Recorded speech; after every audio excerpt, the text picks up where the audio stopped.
Some stories entertain you, but some stories stay with you. If this one made you feel something, that's not by accident. Because here, we don't tell ordinary stories. We tell stories about freedom, courage, and the kind of love that never tries to control you. So if you're tired of empty content and you want stories that actually mean something, hit subscribe and walk this journey with us. Because the next story might change the way you see everything.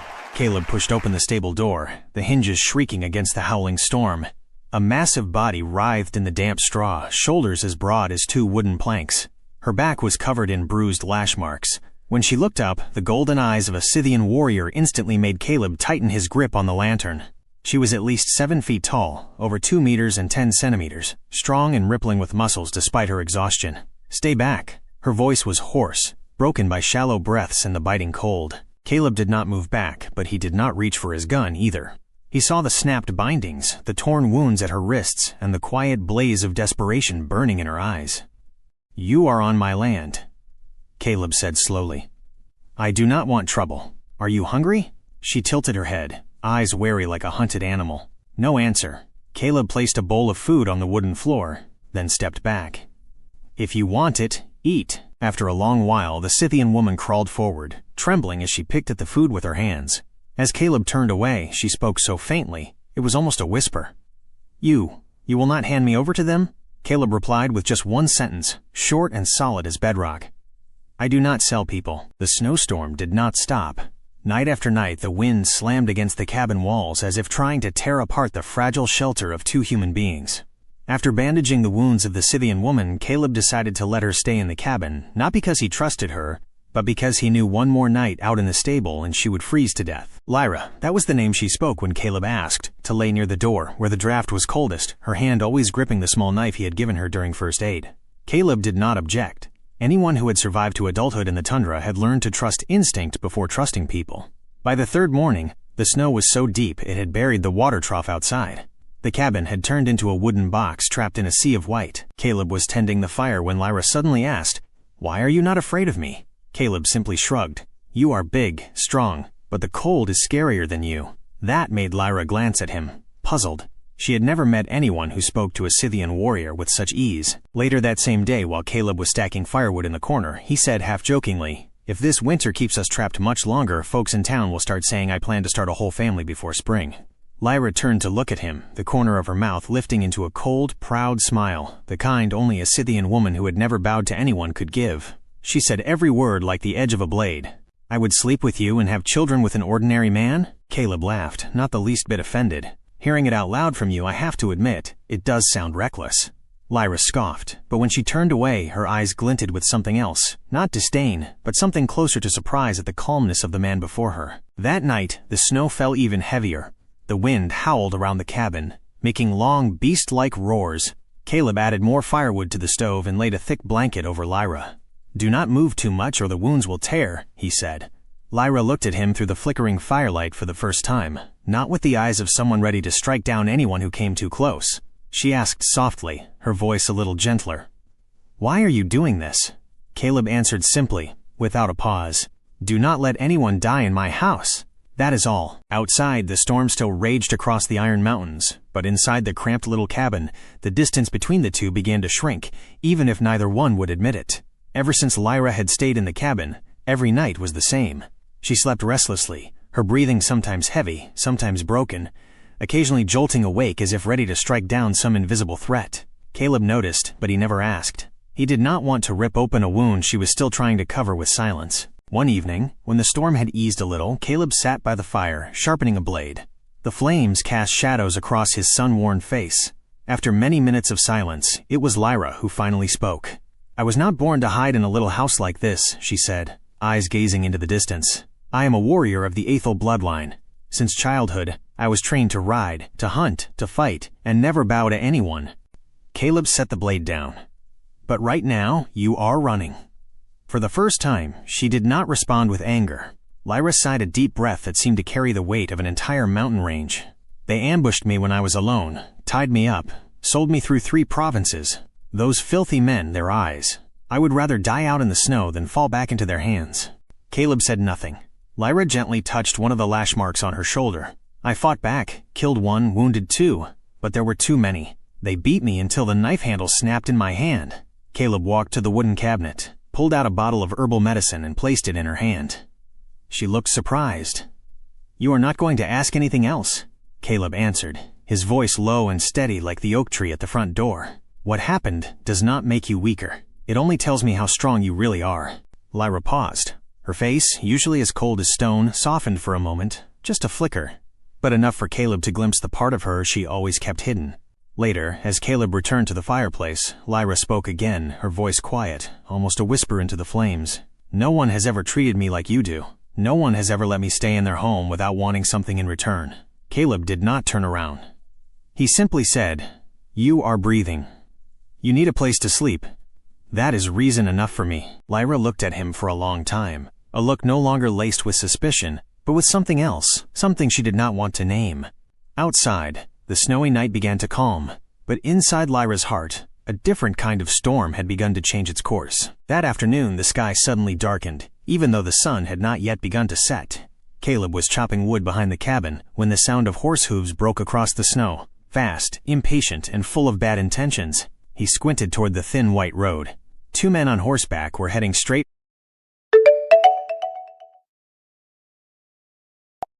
for the cabin, like they already knew exactly where they were going. Caleb recognized them immediately. Hardened faces, the kind that hunted down northern people to sell like livestock. One of them gave a cold smirk, his voice thick with the stench of cheap beer. "Good evening, Blackwood. Heard you're harboring some mighty large cargo." Caleb stood tall, not flinching. "You boys should turn around and go back where you came from." The other one glanced around, tapping his boot against the cabin door. "That Scythian girl belongs to us. Think you can hide her? We've got good noses for this kind of thing." Caleb crossed his arms, his voice flat and cold as forged steel. "She does not belong to anyone." The bearded one let out a bark of laughter. "Out here in the highlands, Blackwood, it's simple. Whoever catches owns. And since you're holding, that means you owe us." Caleb stared at them, unblinking. He shifted his coat to the side, revealing the revolver holstered at his hip. His voice dropped lower, every word slicing the air like an axe splitting wood. "If you come back, you better bring papers signed by a judge and a priest." He paused half a beat, then delivered the final line like a punch to the gut. "And even then, I might still send you off with a bullet." The 2 men hesitated. In their eyes, Caleb's confidence was no bluff. It was fact, the calm of a man who had buried more than a few bad men in this valley. They exchanged a look, then pulled their reins and backed away. The last one tossed a warning over his shoulder. "You have not seen the end of this, Blackwood." As the hoofbeats faded into the distance, the cabin door creaked open. Lyra stood there, half her body casting a shadow across the wooden floor, her deep black eyes still trembling from the fear she had fought to suppress. She whispered, her voice soft but heavy, with the weight of a lifetime decision. "If you did that for me, then I will stay." Caleb looked at her, saying nothing, but the slow nod he gave said more than any words ever could. In a place colder than the snowy mountains, another fire had just begun to burn. "Thank you so much for being here." If this story brought back memories of frost-covered afternoons, of horse hooves echoing in your chest, go ahead and like, share, and subscribe to my channel. So every day, we can sit together once more, and I will tell you another story from the north. That night, the snowstorm returned fiercer than any night before. The wind howled so violently that the entire cabin shuddered with each gust, and the snow outside the window thickened into a pale, blurry sheet. Caleb bolted the door tight, then dragged a wooden chair against it in case the wind tried to rip it open. The fireplace burned bright, but the cold still crept in through every crack in the walls. Lyra sat against the wall, her large frame trembling slightly, wounds still not fully healed. Caleb tossed more wood into the fire, then wrapped her in the thickest blanket they had. "Try to stay warm. A storm like this might last until morning," he said. Lyra looked at him for a long while, her eyes no longer wary, but as if weighing something in her mind. "This spot," she touched the blanket, "is still cold." Caleb sat down on the chair near the fire, rubbing his hands together for heat. "Just make it through tonight. The weather should ease by tomorrow." Lyra kept looking at him. Her face, usually as rigid as a mountain cliff, had softened, showing signs of weariness and something else. A trace of hesitation she tried to hide. She shifted slightly, pulling the blanket open wider. Her voice was low and rough, but every word struck the frozen air with clarity. "There's room here. 2 people lying close will stay warmer." Caleb froze. He knew she was right. He had survived many nights in wartime trenches the same way, sharing body heat with comrades. But this was no battlefield. This was a giant Scythian woman, and he was just a solitary rancher. "You sure?" Caleb asked. Lyra did not answer. She simply gave the blanket a small tug, an invitation, calm and firm, but carrying an unmistakable sense of hope. Caleb walked over and lay down beside her. The moment their bodies touched, warmth spread quickly. Lyra's body was warmer than he expected, her skin carrying the faint scent of wood smoke and wild grass. A strange, safe feeling settled over the small cabin. Several silent minutes passed, then Lyra turned to face Caleb, her deep black eyes reflecting the firelight.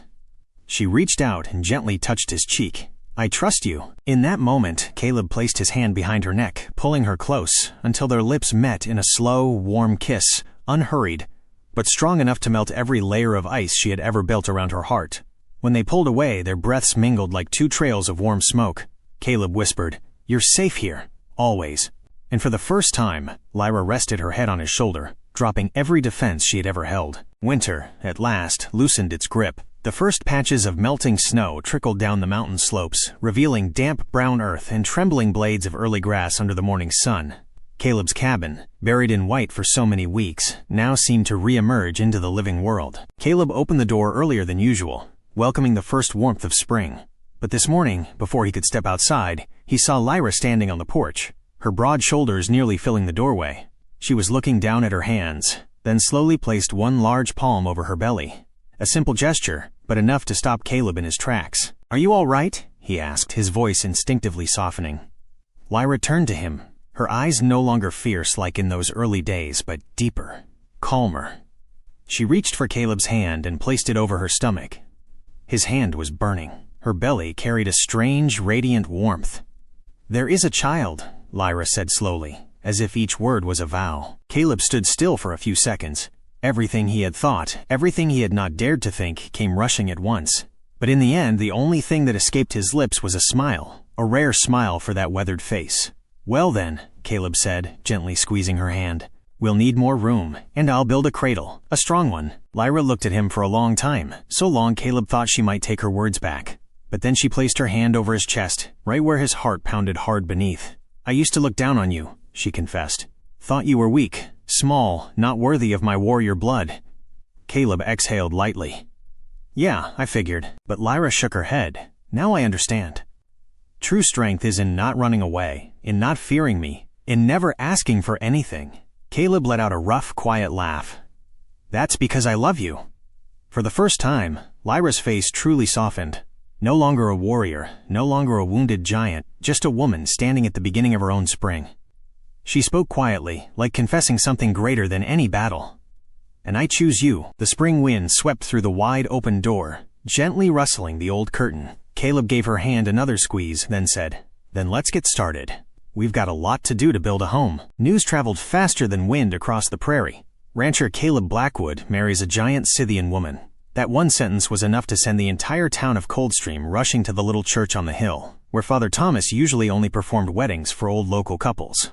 That day the sun was not blinding, just bright enough to shine on the traditional dress Lyra had chosen herself, lined with glistening Scythian beads that followed the lines of her tall, powerful frame. When she stepped down from the wagon, the crowd fell completely silent. Some jaws dropped. Some stepped back in fear. Some whispered, "I have never seen a woman that tall." But when Lyra walked up beside Caleb, stood beside him like a mountain guarding a quiet stream, no one felt fear anymore. What they saw instead was something strange, and yet deeply beautiful. The peace between two souls fate had thrown together like some cruel winter joke. Father Thomas's hands trembled as he opened the Bible. His eyes rose to meet Lyra's, nearly tall enough to brush the chapel ceiling, then dropped to Caleb, the man holding a hand almost twice the size of his own. "My son," he said softly, "are you certain?" Caleb did not hesitate. He squeezed Lyra's hand, never taking his eyes off her. "She saved me from loneliness. I am just doing my part now, choosing to love her for the rest of my life."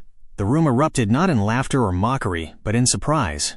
No one had expected a man as blunt as Caleb to speak something so pure. Then, it was Lyra's turn. She stepped forward, her shadow falling across the wooden steps.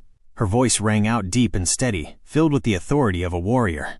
"I choose this man, not because he is stronger than me, but because his heart never backed down."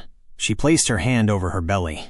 "And my child will choose him too, as I have. And in going 2-3, and in going 2-3, and in going 2-3, and in going dollars I will just, and in going dollars, and in going dollars, and in going dollars, No one breathed. Every sound in the chapel was swallowed by the weight of that moment. Father Thomas cleared his throat and said, "I, in the name of the Lord, now pronounce you husband and wife." Cheers, applause, horses neighing outside. All of it crashed together in a warm, chaotic celebration, the likes of which Coldstream rarely saw. Caleb leaned down. Lyra leaned down farther, and they kissed beneath the old chapel roof that had never known a love story quite like this one. That spring, Frost Valley felt different, not because the trees were budding or the streams were thawing, but because Caleb Blackwood's little cabin now echoed with laughter, carried the warmth of something never known there before, a family. Caleb stood in the yard, hammering one wooden plank after another for the new room. The rhythm of the hammer rang out steady and honest, just like the man himself. Not far from him, Lyra was gathering dried grass, her hands occasionally drifting unconsciously to her belly where a small life was quietly growing each day. She had grown used to people stopping to stare whenever she walked through Coldstream, a Scythian woman over 7 feet tall, about 2 meters and 13 centimeters, with muscles carved like mountain stone. But her eyes were gentler than anyone expected. She never needed to explain herself. Her choice had already been made clear as footprints pressed into soft earth. "You should go rest for a bit. Wind's picking up," Caleb said, setting down the wood. "I am fine," Lyra replied, though she paused long enough for him to come check if she was cold. His hand rested on her shoulder, small but firm. "Not fine by me means not fine at all," Caleb said. Lyra let out a soft laugh, once rare. Her laughter had become something familiar on the porch of that cabin. "Since when did you get so stubborn?" "Probably around the time I married a woman who could lift me with one hand," Caleb teased. Lyra laughed again, then bent down and kissed his forehead. She did not speak often, but every gesture held a tenderness that a warrior like her never showed to the outside world. Evening came. Golden sunlight spilled like honey across the hills. Lyra stepped out onto the porch and looked over the wide valley, once a place she ran from, nearly swallowed whole by a brutal winter. Now the wind played gently through her hair. Caleb came up behind her, wrapped his arms around her waist. "What are you looking at?" he asked. Lyra did not turn. She simply kept watching the sky, as if seeing her entire life unfolding in the horizon ahead. Her voice was low, steady, like stone and earth.